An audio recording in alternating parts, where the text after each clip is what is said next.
Madhava Kunja Bihare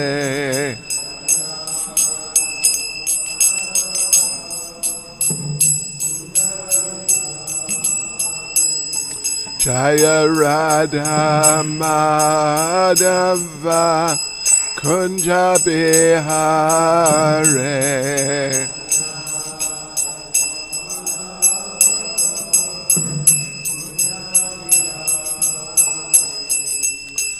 Gopi Jana Balava Giri Bharadhare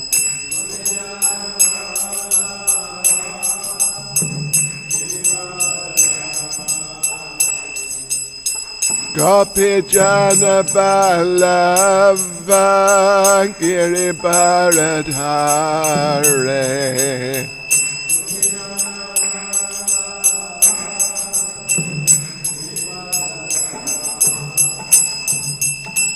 Yashodanandana Vraja Jana Ranjana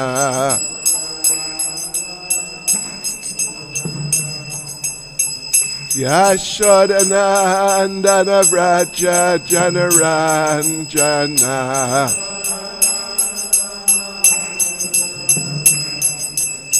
Yamuna Tira Vanachare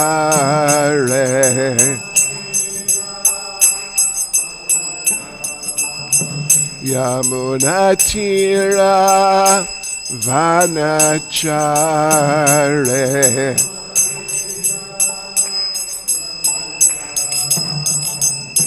Jaya Radha Madhava Kunja Bihare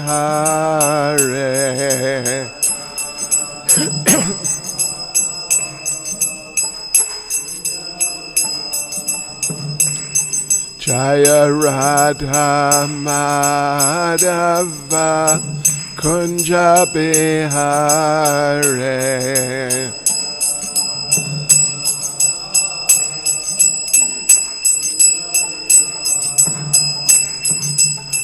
Gopi Jana Balava Giri Bharadhare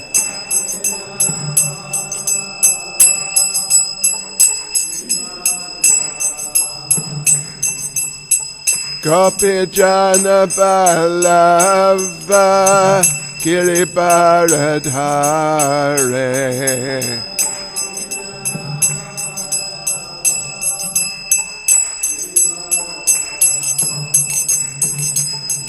Yashodanandana Vraja Jana Ranjana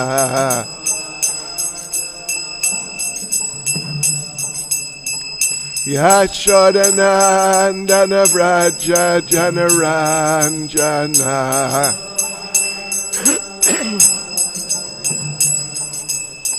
Yamuna Tira Vanachare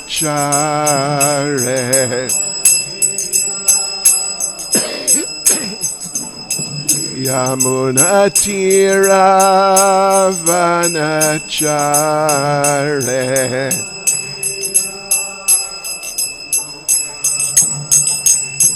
Jaya Radha Madhava Kunja Bihare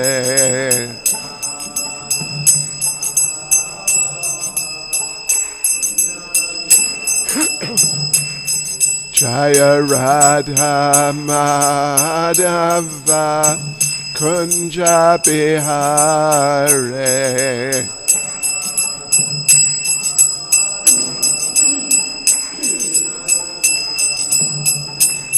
Jai Prabhupada Jai Prabhupada Jai Prabhupada Jai Prabhupada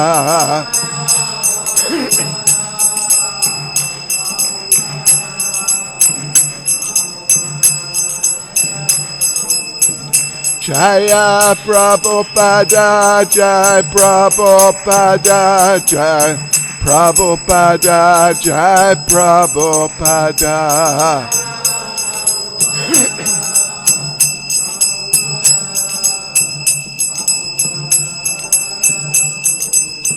Jaya Prabhupada, Jai Prabhupada, Jai Prabhupada, Jai Prabhupada.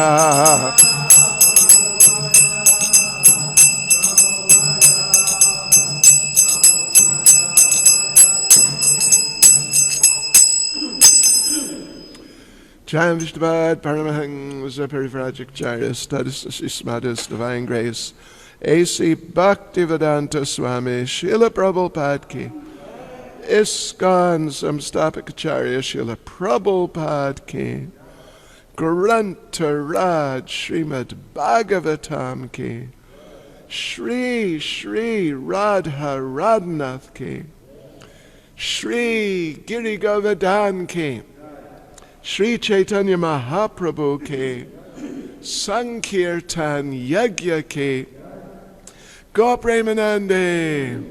All glories to the Sama devotees.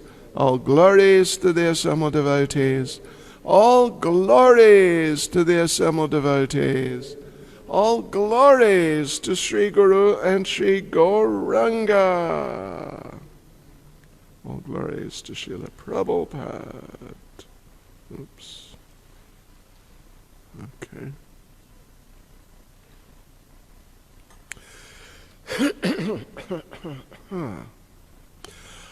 Om Namo Bhagavate Vasudevaya.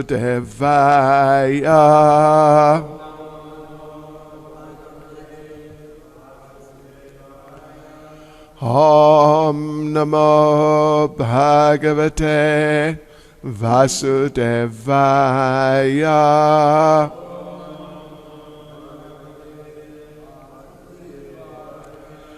Om Namo Bhagavate Vasudevaya.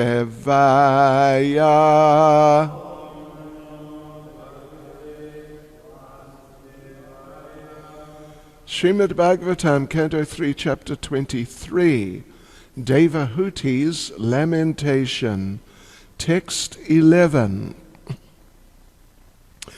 Tatreti Krityam Upashiksha Yatopadesham Yenaisha Me Karshito Tiriram Sayatma Siddhyeta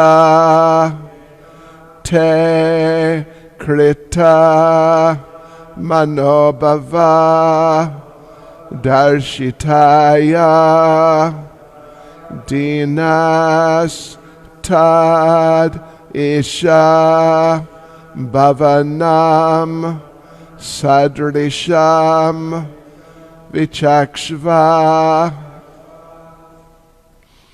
Tatreti Krityam Upashiksha Yatopadesham Yenaisha Me Karshito Tiriram Sayatma Siddhyeta Te Kritamano Bhavadarshitaya Dinastadisha Bhavanam Sadrisham Vichakshva Tatreti Krityam Utpashiksha Yatopadesham Yenaisha Me Karshito Tiriram Sayatma Siddhyeta Te Kritamano Bhavadarshitaya Dinastadisha Bhavanam Sadrisham Vichakshva Tatreti Krityam Upashiksha Yatopadesham Yenaisha Me Karshito Tiriram Tiri Ram Sayatma Siddhyeta Te Kritamano Bhavadarshitaya Dinastadisha Bhavanam Sadrisham Vichakshva.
Tikritcham Vishikshayatopadesham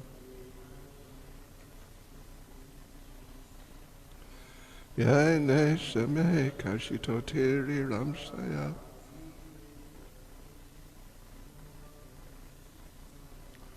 Siddhyeta Te Kritamano Bhavadarshitaya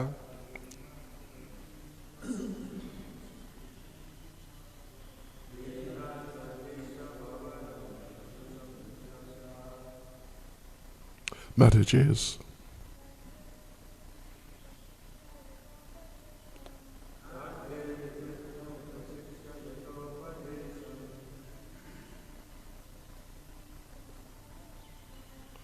Inashame Kashito Tiri Ramsaya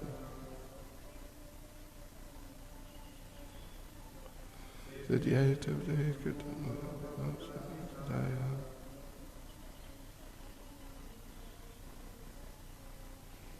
Astadisha Bhavanam Sadrisham Vichakshva Tatra, in that iti krityam, what is necessary to be done. Upashiksha, perform. Yata, according to. Upadesham, instruction in scripture. Yena, by which. Esha, this. Me, my. Karshita, emaciated. Atiriram saya. Due to intense passion not being satisfied. Atma, body. Siddhyeta, it may be rendered fit. Te, for you. Krita, excited. Manabhava, by emotion. darshitaya, who am struck, dina, poor, tat, therefore, isha, O my dear Lord, bhavanam, house, sadrisham, suitable, vichakshva, please think of. Translation. Devahuti continued, my dear Lord, I am struck by excited emotion for you. Therefore, kindly make what arrangements must be made according to the scriptures, so that my skinny body, emaciated through unsatisfied passion, may be rendered fit for you. Also, my Lord, please think of a suitable house for this purpose. Purport by Srila Prabhupada. The Vedic literatures are not only full of spiritual instruction, but are also instructive in how to prosecute material existence very nicely, with the ultimate aim of spiritual perfection. Devahuti asked her husband, therefore, how to prepare herself for sex life according to the Vedic instructions. Sex life is especially meant for having good children. The circumstances for creating good children are mentioned in Kama Shastra, the scripture in which suitable arrangements are prescribed for factually glorious sex life. Everything needed is mentioned in the scriptures. What sort of house and decorations there should be, what sort of dress the wife should have, how she should be decorated with ointments, scents, and other attractive features, etc. With these requisites fulfilled, the husband will be attracted by her beauty, and a favorable mental situation will be created. The mental situation at the time of sex life may then be transferred into the womb of the wife, and good children can come out of that pregnancy. Here is a special reference to Devahuti's bodily features. Because she had become skinny, she feared that her body might have no attraction for Kardama. She wanted to be instructed how to improve her bodily condition in order to attract her husband. Sexual intercourse in which the husband is attracted to the wife is sure to produce a male child. But sexual intercourse based on the attraction of the wife for the husband may produce a girl. That is mentioned in the Ayurveda. When the passion of the woman is greater, there is a chance of a girl's being born. When the passion of the man is greater, then there is the possibility of a son. Devahuti wanted the passion of her husband to be increased by the arrangement mentioned in the Kama Shastra. She wanted him to instruct her in that way. And she also requested that he arrange for a suitable house, because the hermitage in which Kardama Muni was living was very simple and completely in the mode of goodness, and there was less possibility of passion being aroused in his heart. A spelling mistake. Anyway, Haribol. Tatreti krityam upashiksha yato padesham ye naishame karshito tiriram sayatma sidyeta te krita mano bhavadarshitaya dinas tadisha bhavanam sadrisham vichakshva. Devahuti continued, my dear Lord, I am struck by excited emotion for you. Therefore kindly make what arrangements must be made according to the scriptures, Shri Shri Radha Radhanath Shri Giri Govardhan Shri Chaitanya Mahaprabhu Ki Jai.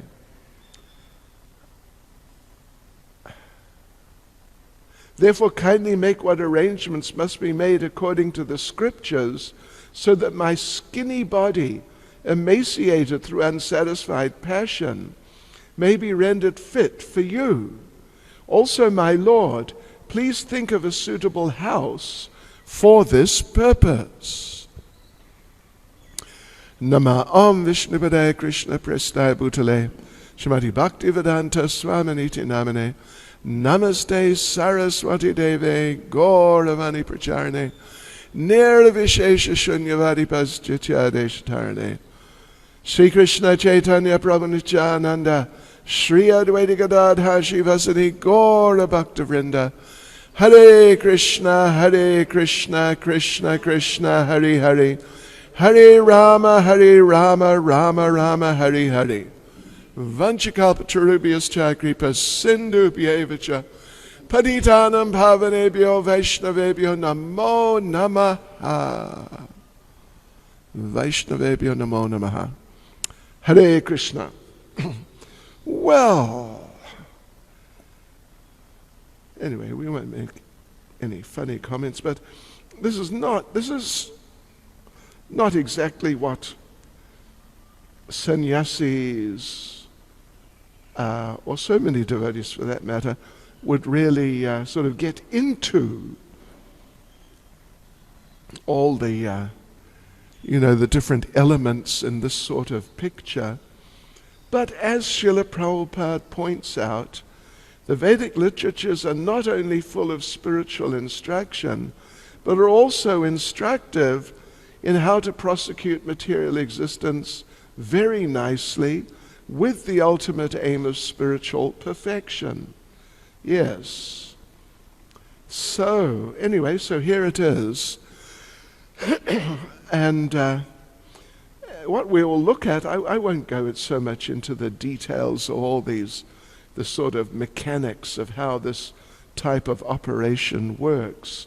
But there are definitely principles here which are very broad and is not just very important but essential for Krishna consciousness. To begin with, though, I wanted to actually make a point which I stumbled on, would you believe, during the kirtan. I went to have a look. I wanted to have a look at Srila Vishwanath Chakravarti Thakur's commentary on this verse and the previous verse 10. I can't look at them now because the telephones are busy otherwise. But I just happened to stumble on the purport, Srila Vishwanath Chakravarti Thakur's purport for the verse yesterday, number 10. And I was thinking, well, I wasn't actually thinking at the time, but I just happened to see, although I had thought a little yesterday, how His Holiness Ram Govinda Maharaj said yesterday that he had heard, I asked him about it after the class, he couldn't remember exactly from who or where or what was the reference or, how we could possibly check on it or anything of that sort. But the idea that Devahuti didn't actually say, vocally, audibly, what is being stated here in the verses that she said. And so I was just having a look for something else in regard to today's verse and this the Kama Shastra, which comes from a particular person. And I had looked yesterday and I saw Vishwanath Chakravarti Thakur mentioned the name of the person, Vatsyaya. Vatsyaya, yeah? Right. He's the specialist in this Karma Shastra, all these sorts of things and I looked it up also in, in a sort of like Puranic encyclopedia. And yeah, it's a big subject. It's a big subject. It's not a small subject at all. But the thing that I just stumbled on this morning was that Srila Vishwanath Chakravarti Thakur in his purport for yesterday's verse says, actually, Devahuti did not speak these things, but just through, I can't look and just check again, but basically body language, through different gestures and bodily expressions, no vocal expression, she conveyed to Kardama Muni all these things. It's amazing. It's a whole conversation at least from her side, with all these detailed points, but without saying anything. And then I mentioned to Maharaj yesterday when we were talking a little bit about it after the class, in a sense it doesn't matter whether it's actually vocalized, or you could say whether it is read, or whether it's expressed in some other way, but in a very clear other way, that the message is clear. This is what is what. The main point is the message. I mean, even telepathic communication, without words is definitely there. And various other things, different languages. What to us may sound like it's just totally meaningless, mumbo jumbo, to someone else is just full of meaning. So anyway, that's an interesting point. That Vishwanath Chakravarti Thakur, he says that she didn't say anything. It was just through bodily gestures that she expressed all these things. Like yesterday, verse 10, yesterday, that, thank you. It's really nice that you want to give me this elevated, God realization and all the information in regard to that. That's just wonderful. But first, I want to get this business of having the child taken care of. Then the God realization. Yes. Right. Interesting, isn't it? In fact, the purport says, she desired from the beginning that first she be pregnant, and then she be empowered with the achievement of God's grace and love of God. Hare Krishna. But it's all part of what is mentioned here. In fact, the very first sentence in Prabhupada's purport, which we just read again a few minutes ago, that the Vedic literatures are not only full of spiritual instruction, but are also instructive in how to prosecute material existence very nicely, with the ultimate aim of spiritual perfection. This Vatsyaya and the Karma Shastras. Anyway, part of it, or maybe all of it, I'm not sure, but at least part of it is known to, I don't know how many people, but some people in the Western world, as Kama Sutra. Maybe you've heard of that.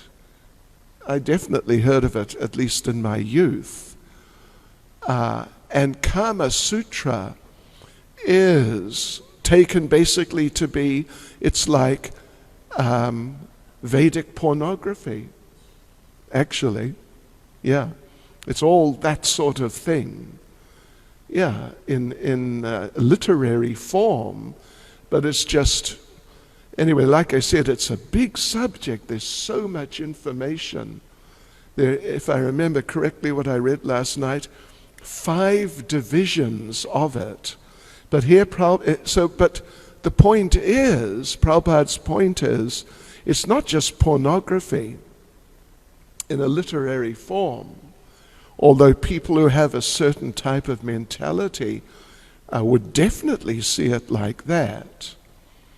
But actually it's all part of a whole process, the conclusion of which is how to achieve the ultimate aim of spiritual perfection, even having gone through that, the process of sex life, but in certain ways. And, you know, the purport ultimately is that the people take to Krishna consciousness. I mean, not just take to Krishna consciousness, but it's done in Krishna consciousness, and then afterwards they come to perfection in Krishna consciousness. It's kind of like karma kandya. Well, it's not kind of like, it is. It's the same idea that in karma kandya, that the aim is that it's, well, that one would go through. It's materialistic, worshipping different demigods, doing different sacrifices, and whatever different procedures from the Vedic scriptures under the direction of qualified Brahmins. But it's done in such a way that when you've sort of graduated, when you've been through karma kandya, you are now ready for Krishna consciousness as like a natural sequence, and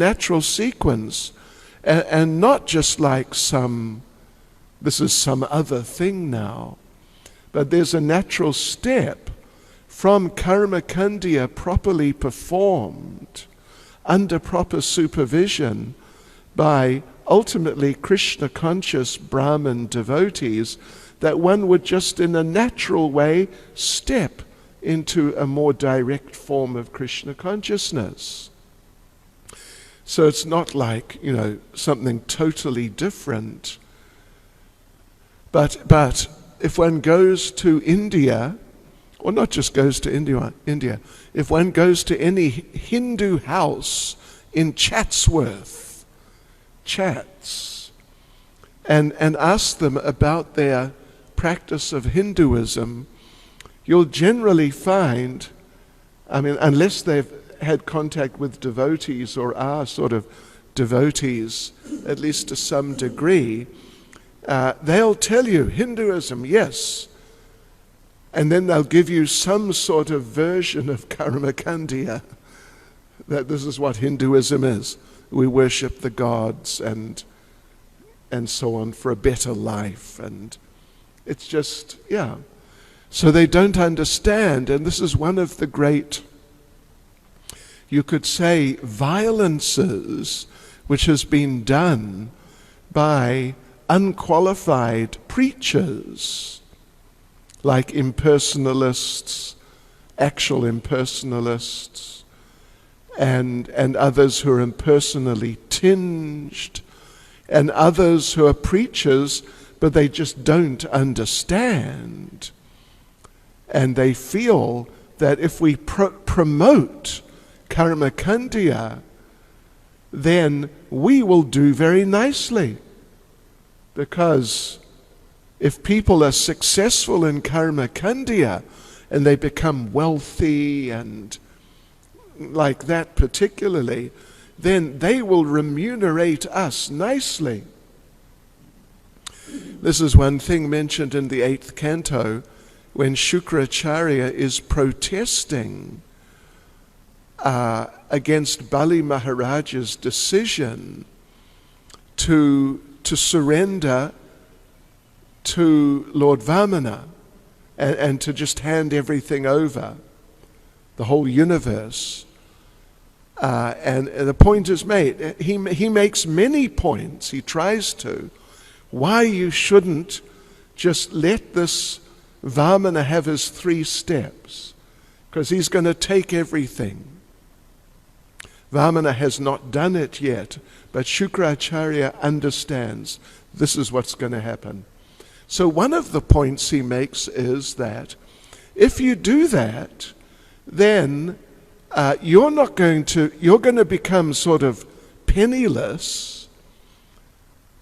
or be, in a very reduced material situation, and therefore you won't be able to pay me. You won't be able to subsidize my very nice lifestyle by making good donations after we do the very nice karma kandya sacrifices and all. Yeah, he protests exactly like that. So the self-interest, the lack of a Krishna-conscious motivation is just so blatant. It's criminal, actually. It's spiritually criminal. So there's been a history like that in what is today called Hinduism, that the promoters and presenters and preachers of it, they have in so many cases either had misconceptions like impersonal ideas so common, or they're thinking that how can we preach and direct the people in such ways that they will be materially successful, and as a result they will remunerate us nicely and we will be materially successful, to the neglect, more or less total neglect, of what is the structure of the Vedic scriptures. That karma kandya is not an end in itself. It's a step. We hear from the commentaries of the previous acharyas, Prabhupada doesn't use the exact terminology so much. I mean, he uses it to some degree, but the previous acharyas use a particular terminology, what they call the yoga ladder. And there are different steps. And it begins from karma kandya. And then it goes up into karma yoga, or some not exactly direct form of yoga, which has Krishna involved. And then eventually comes to the point of simply focusing on Krishna in pure Krishna consciousness in Bhakti Yoga. And this they refer to as the yoga ladder. The whole thing is like an inclusive process from beginning to end. It's not as Srila Prabhupada said once, or at least once Prabhupada said, that some people, or many people even, they think he was talking about Bhagavad Gita, in which Lord Krishna presents many different processes, at least very briefly, and then of course in due course he focuses on Bhakti Yoga. But before he really does that, he describes briefly numerous the main other Vedic processes. So Srila Prabhupada made the point that therefore many people from that sort of background, Hindu type background, Vedic type, They have the idea, because they've received like guidance in Bhagavad Gita from unqualified people.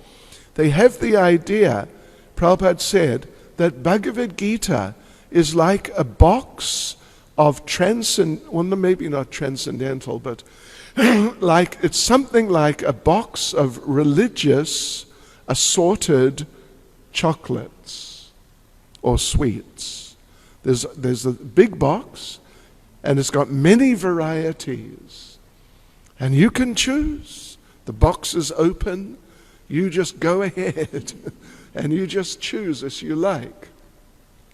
So some person, in such a case, or shall we use the example of a big box of assorted Diwali sweets, then someone chooses the burfi, one type of burfi, maybe the cashew burfi,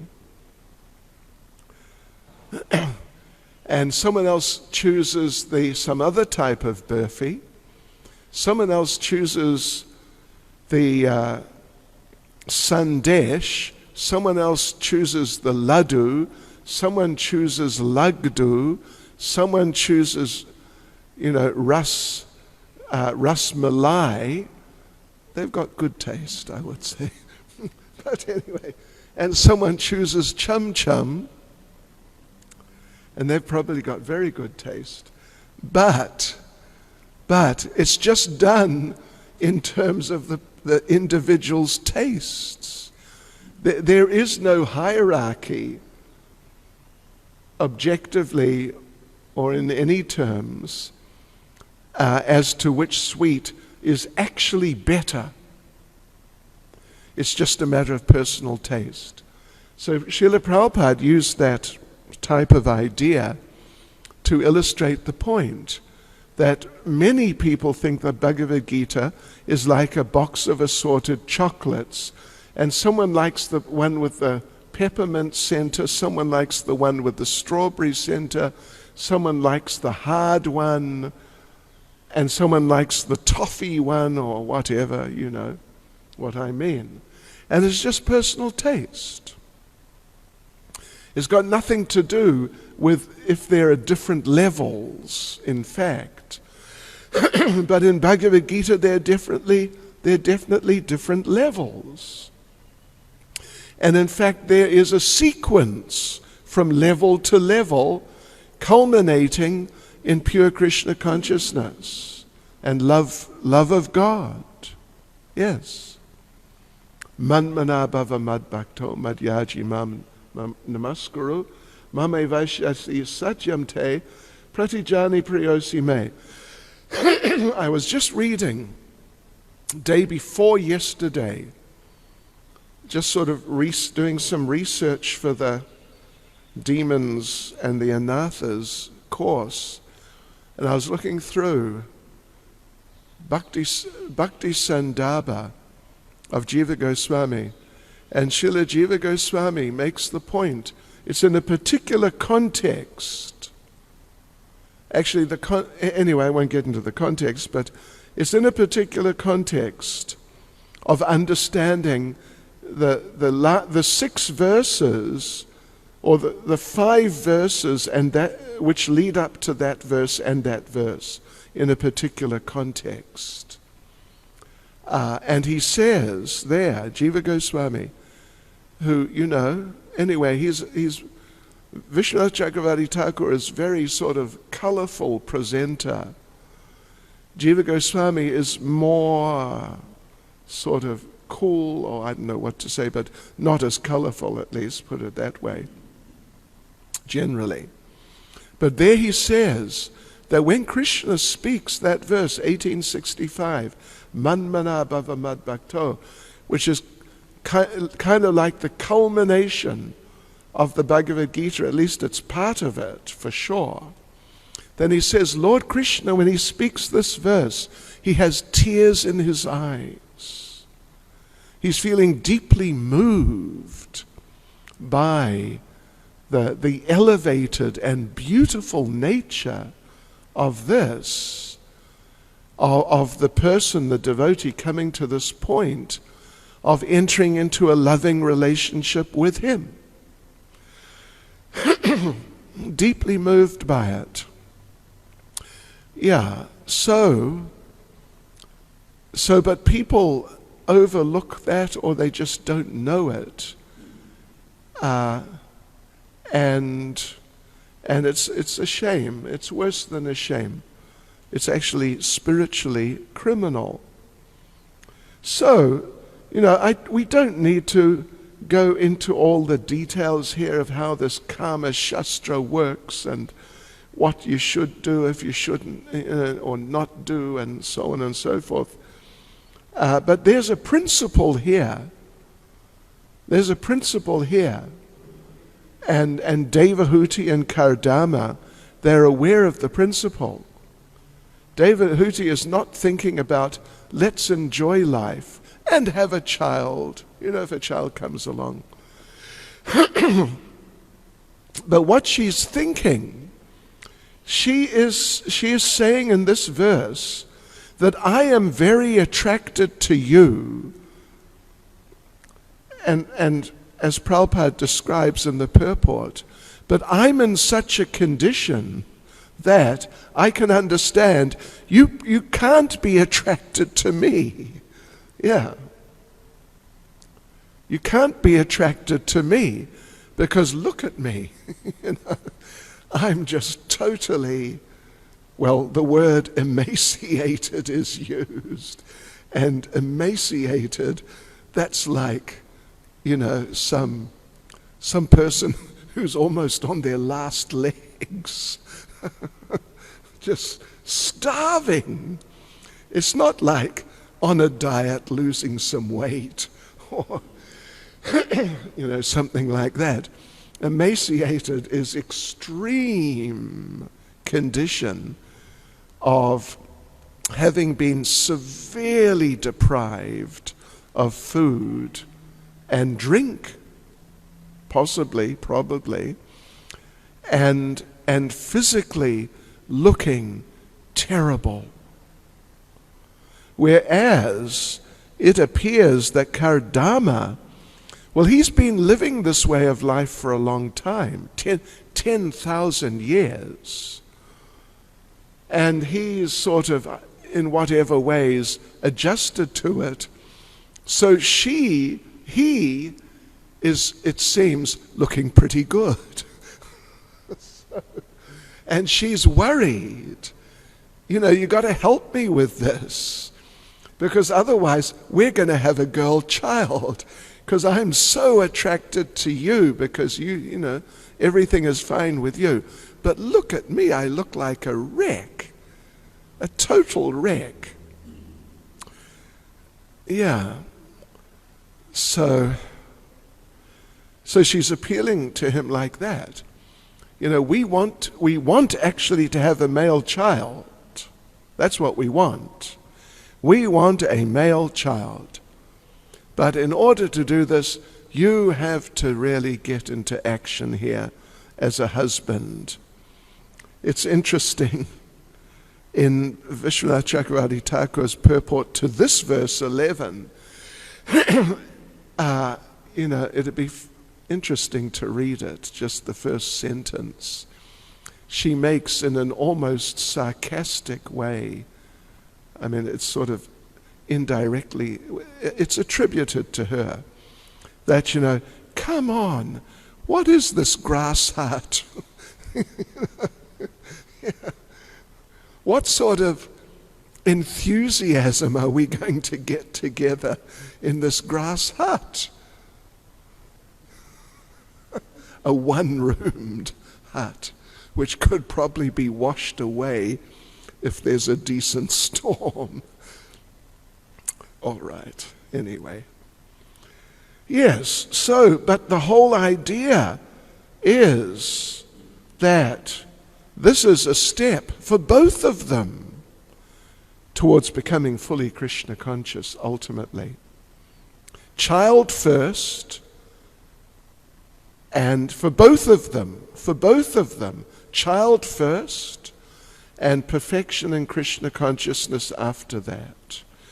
But if we're going to have the child first, then let's just do it in a really sort of, you could say, in those terms, the most constructive way possible for the greatest success possible in having the best child possible, even an incarnation of the Supreme Lord. So, Hare Krishna.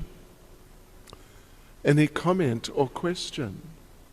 Maharaj. Our usual team of questioners. Oh, you're here.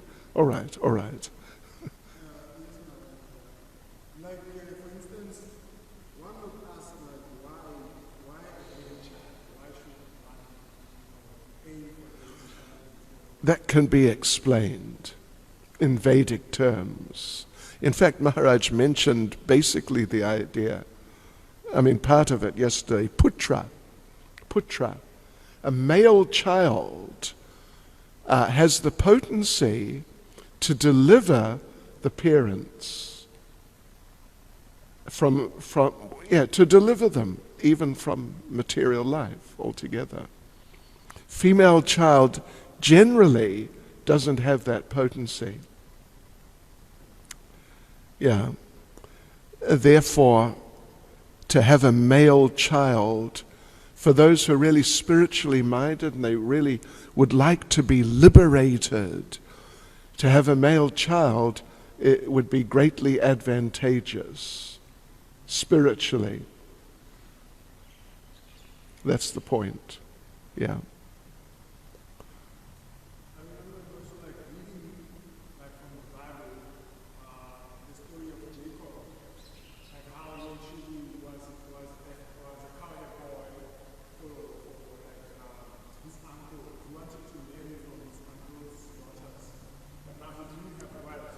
I see. Actually, he took the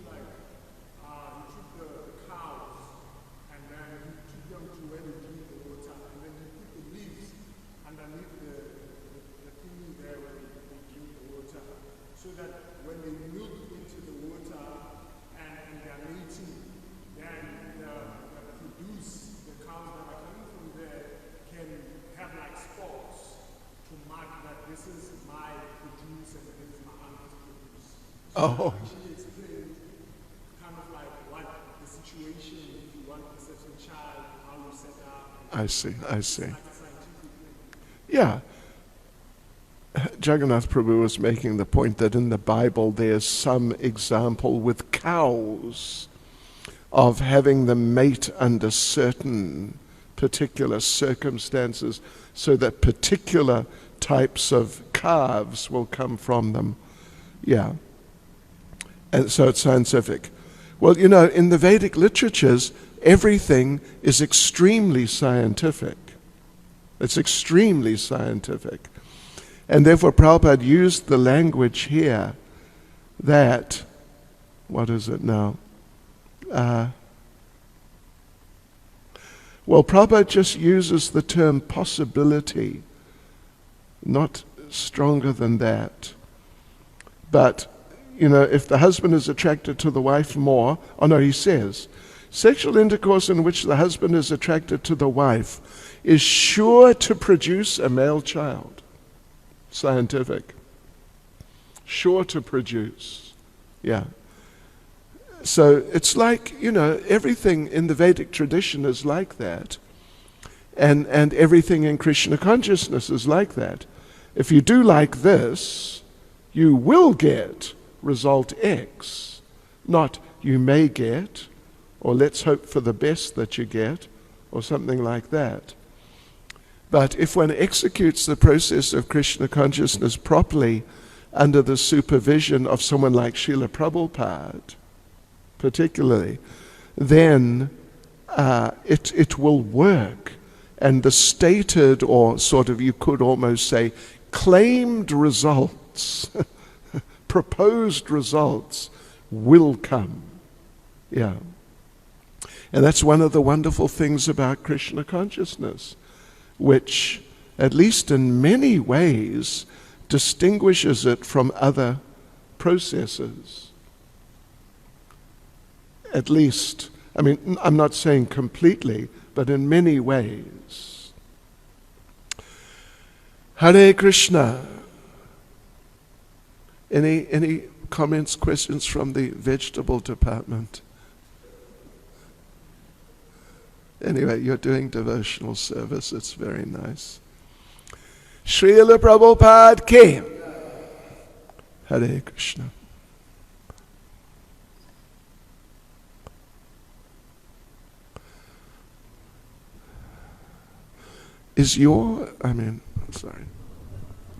Caitanya does. Is your thing working there? Because I got this wheel spinning. Anyway, we'll find out later. His internet connection may not be the best. And look at this. This thing came down to 13%, although it was plugged in. Yeah. A warning just came up. There's only 13% left.